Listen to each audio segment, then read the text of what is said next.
दोस्तों, आज हम एक ऐसे विषय पर बात करने जा रहे हैं जो रहस्यमयी होने के साथ साथ चौंकाने वाला भी है। ये 10 अशुभ लक्षण आपके संकट में भी डाल सकते हैं।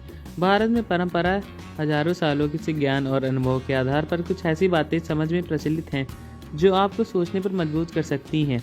ऐसा क्या है इन संकेतों में जो हमें हैरत में डाल देता है? क्या यह सिर्फ अंधविश्वास है या फिर इनमें से कोई गहरा राज छुपा है? आप शायद माने या न माने, पर इस मान्यताओं पर भरोसा करने वाले की संख्या कम नहीं है। ये बातें इतनी प्राचीन हैं कि हमें इन्हें पूरी तरह नकार भी नहीं सकते हैं। आखिरकार हमें पूर्वजों ने इन्हें यूं ही नहीं माना होगा। एक चेतावनी भी बन चुकी है। हम यह नहीं कह रहे हैं कि ये सभी बातें सच हैं, लेकिन यह आपके इन पर भरोसा करना चाहिए। लेकिन कहीं ना कहीं हमारे मन में एक छोटा संदेह तो रह जाता है कि शायद इसमें कुछ सच्चाई हो सकती है, और फिर अगर इनसे थोड़ा बहुत सावधान रहा जाए तो कोई नुकसान भी नहीं होगा। दोस्तों, आज की इस वीडियो में उन्हीं 10 खास बातों जानेंगे जो आपके जीवन में साथ साथ मृत्यु से भी जुड़ी हो सकती हैं। क्या आप तैयार हैं उन लक्षणों को जानने के लिए जो शायद आपके जीवन पर भी एक अदृश्य डाल सकते हो? तो चलिए, अब देर किस बात की, जान लेते हैं उन रहस्यमय और अद्भुत मान्यताओं को जो हमारे समाज में पीढ़ी पर पीढ़ी प्रचलित चली आ रही हैं। लेकिन उससे पहले अगर आप भी चाहते हैं कि लक्ष्मी माता का आशीर्वाद हमेशा आपके साथ बना रहे, तो इस वीडियो को एक लाइक करके चैनल को सब्सक्राइब जरूर कर लें और कमेंट बॉक्स में जय माता लक्ष्मी लिखना ना भूलें।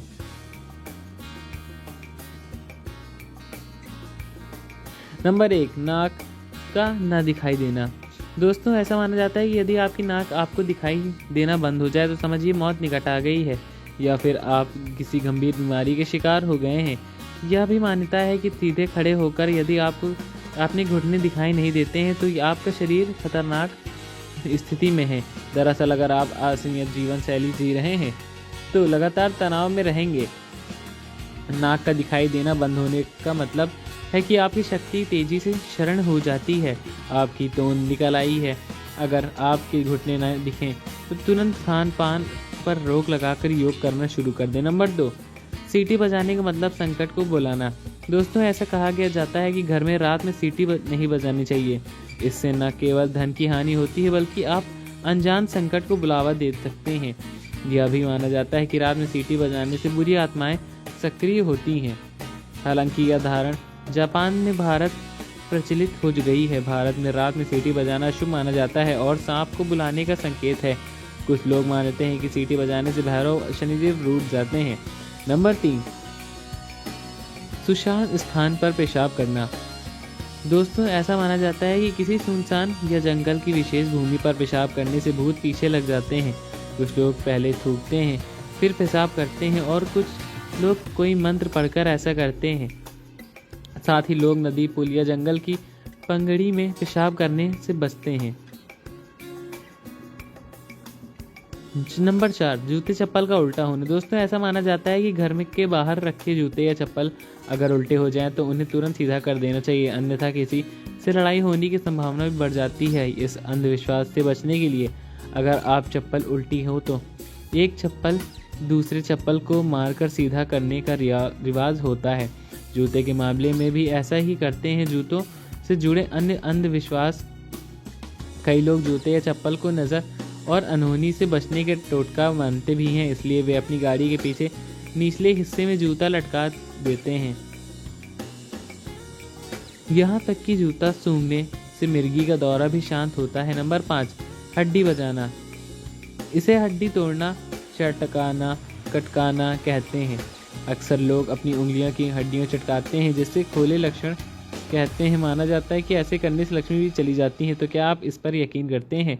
अब लक्ष्मी जी जाती हैं या नहीं ये तो नहीं मालूम, लेकिन कई लोग अपने शरीर के हर हिस्से में हड्डी चटकाने की आदत होती है। इससे धीरे धीरे जोड़ों की शक्ति कम हो जाती है और बुढ़ापे में जॉइंट्स ढीले पड़ जाते हैं। ऐसे में एक दिन ऐसा आता है कि हाथों की उंगलियां से चाय का कप भी ठीक से नहीं पकड़ा जाता। हड्डियों को या उंगलियों को चटकाना वास्तव में नुकसानदेह हो सकता है, जो गठिया जैसी बीमारियों को जन्म देती है। एक अध्ययन के अनुसार हमारी हड्डियां लिगामेंट से जुड़ी होती हैं जिन्हें जोड़ कहते हैं। इन्हें जोड़ों के बीच में एक द्रव होता है जो उंगलियों के चटकाने के दौरान कम हो जाता है। यह द्रव जोड़ों में ग्रीस के समान काम करता है जो हड्डियों में रगड़ खाने से रोकता है। बार बार उंगलियों में चोट या जोड़ों में चोट लग जाती है तो उसे सही करने में काम आता है। नंबर 5, कुत्तों का लड़ना। अगर आपस में लड़ते हुए कुत्ते दिख जाएं तो यह संकेत हो सकता है कि व्यक्ति का किसी से झगड़ा हो सकता है। शाम के समय यदि एक से ही अधिक कुत्ते पूर्व की ओर मुंह करके क्रंदन करें तो माना जाता है कि उस नगरी या गांव पर कोई भयंकर संकट आ सकता है। यदि आप कहीं बाहर जा रहे हैं और आपके पीछे कुत्ता चल दे तो इसे किसी अनहोनी का संकेत समझा जाता है। बेहतर होगा कि आप उस यात्रा को टाल दें। आप किसी गंभीर बीमारी की चपेट में आ सकते हैं या फिर आपके साथ कोई दुर्घटना भी हो सकती है। हालांकि यह एक अंधविश्वास ही माना जाता है। अब सवाल है, कुत्ते के रोने का अशुभ क्यों माना जाता है? कुत्ते का रोना वास्तव में अशुभ समझा जाता है। ऐसा माना जाता है कि अगर घर के सामने घर की ओर मुंह करके कोई कुत्ता रोए तो उसे घर पर कोई विपत्ति आ सकती है या घर के किसी सदस्य मृत्यु होने की आशंका रहती है। कुत्तों से जुड़े अन्य अंधविश्वास भी प्रचलित हैं। मान्यता है कि अगर सुबह के समय घर के सामने कुत्ता रोए तो उस दिन कोई महत्वपूर्ण कार्य नहीं करना चाहिए। यदि किसी मकान की दीवार पर कुत्ता रोते हुए पंजा मारे तो यह संकेत हो सकता है कि उस घर में चोरी हो सकती है या किसी अन्य प्रकार का संकट आ सकता है। यह भी कहा जाता है कि अगर कोई व्यक्ति किसी के अंतिम संस्कार से लौट रहा है और उसके साथ कुत्ता भी आता है तो उस व्यक्ति की मृत्यु की आशंका रहती है या फिर उसे किसी बड़ी विपत्ति का सामना करना पड़ सकता है। यदि पालतू कुत्ते के आंसू आए और वह भोजन करना त्याग दे तो यह उस घर पर आने वाले संकट की सूचना मानी जाती है। यदि आप किसी कार के लिए बाहर जा रहे हो और कुत्ता आपकी ओर देखकर भौंके तो यह संकेत है कि आप किसी विपत्ति में फंस सकते हैं। ऐसे में बेहतर होगा उस जगह न जाएं। वैसे निकलते समय यदि कुत्ता अपने शरीर को कीचड़ में सना हुआ दिखे और उसके कान फड़फड़ा रहे और यह बेहद है कि अपशगुन माना जाता है। ऐसे समय में कोई यात्रा न करें। यह भी अशुभ संकेत माना गया है क्योंकि इसे आपकी कार में बाधाएं उत्पन्न हो सकती हैं और परिवार में झगड़ा भी हो सकता है। अगर किसी के दरवाजे पर लगातार कुत्ता भौंकता है तो परिवार में धन हानि या बीमारी आ सकती है। मान्यता है कि अगर कुत्ता आपके घुटनों सूंघे यह शुभ संकेत है जिससे आपका कोई लाभ होने वाला है। लेकिन अगर आप भोजन कर रहे हैं और उसी समय कुत्ते का रोना सुनाई दे तो यह बेहद अशुभ समझा जाता है। नंबर 7, बिल्लियों का लड़ना। दोस्तों, बिल्लियों के बारे में कई अशुभ लक्षण बताए गए हैं। अगर काली बिल्ली रास्ता काट जाए तो बहुत से लोग अपना जाना स्थगित कर देते हैं। माना जाता है कि यदि बिल्ली के ऊपर कूद कर चली जाए तो तकलीफ सहनी पड़ सकती है। अगर आप कहीं जा रहे हो और बिल्ली आपके सामने से कोई खाने की वस्तु लेकर आए और म्याऊं म्याऊं बोले तो इसे अशुभ माना जाता है। लेकिन अगर ये घटना आपके घर लौटते समय होती तो इसे शुभ संकेत भी माना जाता है। नंबर 8, चूहों का घर में होना अशुभ माना जाता है। जिस घर में काले चूहे की संख्या बढ़ जाए वहाँ किसी बीमारी से अचानक का संदेह रहता है। यह भी कहा जाता है कि चूहे हमारे घर की शांति और समृद्धि को धीरे धीरे कुतर कर खा जाते हैं। माना जाता है कि अगर घर के काले चूहे दिन रात बड़ी तादाद में घूमते रहें तो समझ लीजिए कोई रोग होने वाला है। नंबर 9, लाल चींटी। कहते हैं कि धरती पर जितनी चींटियां हैं उतने ही मनुष्य हैं और जितने मनुष्य हैं उतनी ही मुर्गियां हैं। चींटियां मुख्यतः 2 रंग की होती हैं, एक लाल और काली। काली चींटी को शुभ माना जाता है लेकिन लाल को नहीं। ऐसा कहा जाता है कि घर में लाल चींटियों की संख्या बढ़ने से कर्ज भी बढ़ता है और या किसी संकट की सूचना भी होती है। चींटियों को भोजन देना। दोनों तरह की चींटियों को आटा डालने से कर्ज से मुक्ति मिलती है। चींटियों को शक्कर मिलाकर आटा डालने से व्यक्ति हर तरह के तनाव से बचता है। हजारों चींटियों को प्रतिदिन भोजन देने से ऐसा माना जाता है कि वे व्यक्ति को पहचानने लगती हैं और उसे दुआ देती हैं। चींटियों की दुआओं का असर आपके हर संकट से बचा सकता है। लाल चींटियों की कतार को अंडे मुंह में दबाए निकलते देखना शुभ माना जाता है। सारा दिन सुख और शांति में भरा रहेगा। कर्ज से परेशान लोग चींटियों को शक्कर और आटा दे दें। ऐसा करने से आप पर कर्ज बहुत जल्दी समाप्त हो जाएगा। नंबर 10, घर की छत।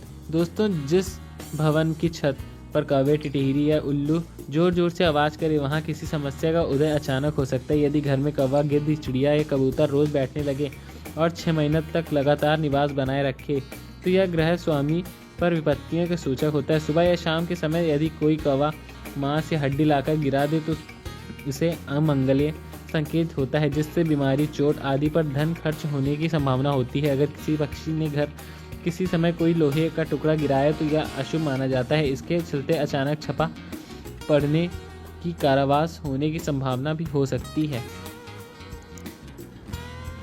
यदि आप किसी प्रयोजन से जा रहे हो और कोई आपको टोक दे यानी पूछे कहाँ जा रहे हो या कह दे चाय पीकर जाओ। तो जिस कार्य के लिए आप जा रहे हैं उस कार्य में असफलता मिलने का डर होता है। हालांकि किसी विशेष कार्य के लिए जाते समय अगर गाय, बछड़ा, बैल, सुहागिन या बोरी का पेड़ या बेली का पेड़, चूड़ियाँ पहनने वाली स्त्रियाँ दिख जाएं या रास्ते काट जाएं तो इसे शुभ शकुन समझा जाता है, जो आपके कार्य को सिद्ध कर सकता है। दोस्तों, अगर आपको हमारी ये जानकारी अच्छी लगी हो तो वीडियो को एक लाइक करके चैनल को सब्सक्राइब जरूर कर लें और कमेंट बॉक्स में जय श्री राम लिखना भी ना भूलें। और ये वीडियो दोस्तों तक ज़्यादा से ज़्यादा शेयर करिए। धन्यवाद। जय श्री राम, जय बजरंगबली।